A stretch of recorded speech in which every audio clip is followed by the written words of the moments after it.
As we know, in developing countries around the world, there are many cases of severe poverty and struggle, something that most of us here in the UK cannot really relate to. So tonight I've come down to Gig in a Gallery to speak to Melissa James about a charity very close to her heart, the Small Steps Project, and raise awareness on cases just like these. So Melissa, what was it that drew you to Small Steps Project?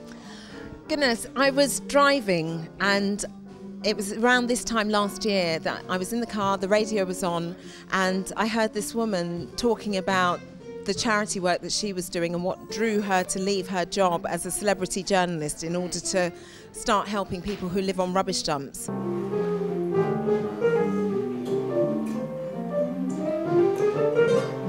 Was there anything like in particular that the lady said on this radio show that really stuck in your mind? You said there was quite a lot of images in your mind. What sort of images were they? It was just the idea that children as young as maybe 5, 4, 6, who should be really in school, are walking around barefoot, you know, next to nothing on, and walking around on rubbish dumps where there are needles, there are, you know, there are dead bodies, there are, you know, there's blood, there's, you know, there's just all sorts of horrible things that now, I mean, in our country, you wouldn't even let your child go near to a clean needle, never mind to one that was absolutely filthy.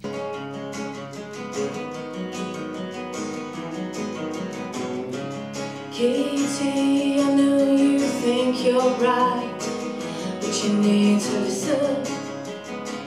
He says, let's give it one more try.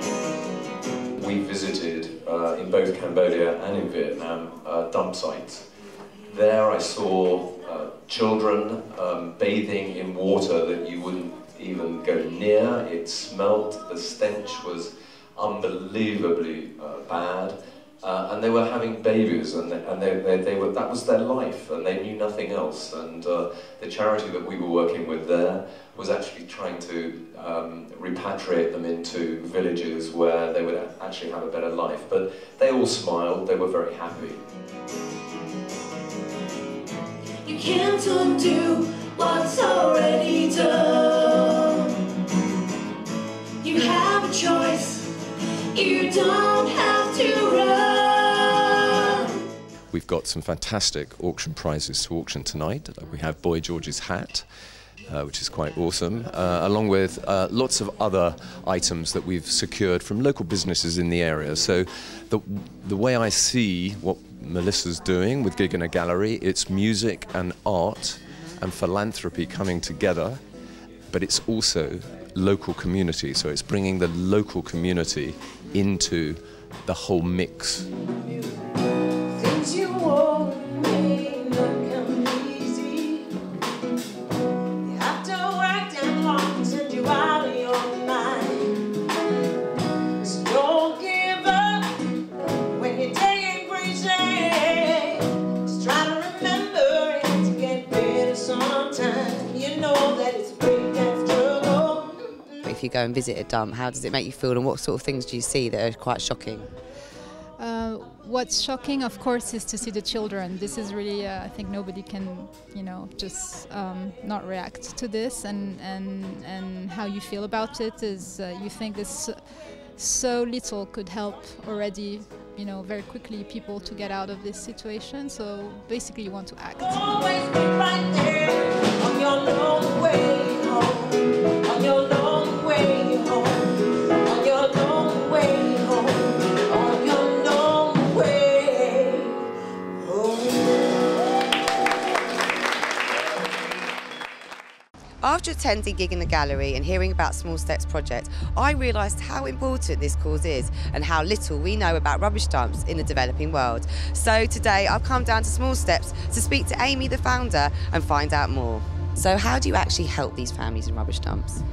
So what we do is the charity has 2 phases of projects, and phase 1 is when we first go there and we identify what the needs are on the dump. We work out who's there, what ages there are, and we provide them with emergency aid that's going to protect them immediately. So that's how the shoes started. So we give everyone shoes to protect their feet, because obviously walking across rubbish dumps and glass and needles, there's constantly people getting their feet cut. So we'll we'll do gloves and shoes and protective clothing, and then we'll do, you know, food, medicine, emergency aid, water, and then we'll do a phase 2 so that we'll look at sustainable solutions for helping those children take small steps off the rubbish dump, out of poverty and into education. What is it actually like on a typical rubbish dump? Depending on the season, in dry season, obviously there are different seasons on different rubbish dumps, but in dry season, absolutely boiling hot and incredible smoke because everything's burning. Not only do the rubbish companies burn waste, but also the waste itself spontaneously combusts when it becomes layered on top of each other. So there's constant fires, there's constant burning, there's constant flies. And what about things that they might find that they don't want to find, which they can't use for anything? Well, there's lots of household waste and domestic waste and waste from hotels and bathrooms and stuff like that, which is obviously really horrible to go through. But similarly, medical waste is a massive problem. And often in medical waste, there'll be things from hospitals, fetuses and body parts and bloody bandages, and, you know, and also people dump babies in rubbish dumps, which is pretty unpleasant as well. That sounds like a horrific thing, especially for a child to find, or anyone actually. How do a lot of these children want to go to school, or what is the reaction from the parents? Are they a bit, you know, are they guarded with you? They obviously need the children to be working. So do you have a problem with them? Is there tension between the parents? I think, like, changing the attitude of parents is probably one of the most difficult things to do. Generally, most of the children are desperate to go to school. They really, really want to school. And often when we're asking them, what are you scavenging for, to buy what, they'll often cite things like, oh, to pay for my school uniform or books or anything that's school-associated cost. But as you said, the child is contributing to the family's salary, and these families are in poverty, so they need the child to contribute. And what's very difficult is that on rubbish dumps, families live a hand-to-mouth existence. So it's hard for the parents to be able to grasp the concept of, if you lose salary from your child now, in the future they will have more, because their concept of the future is very precarious. So that's one of the most difficult things, but it is something that we're trying to change, and that we try and find out and support whole families and work out what is it they're scavenging for, to see if we can provide those things and, you know, eliminate or negate the need for the child to be scavenging.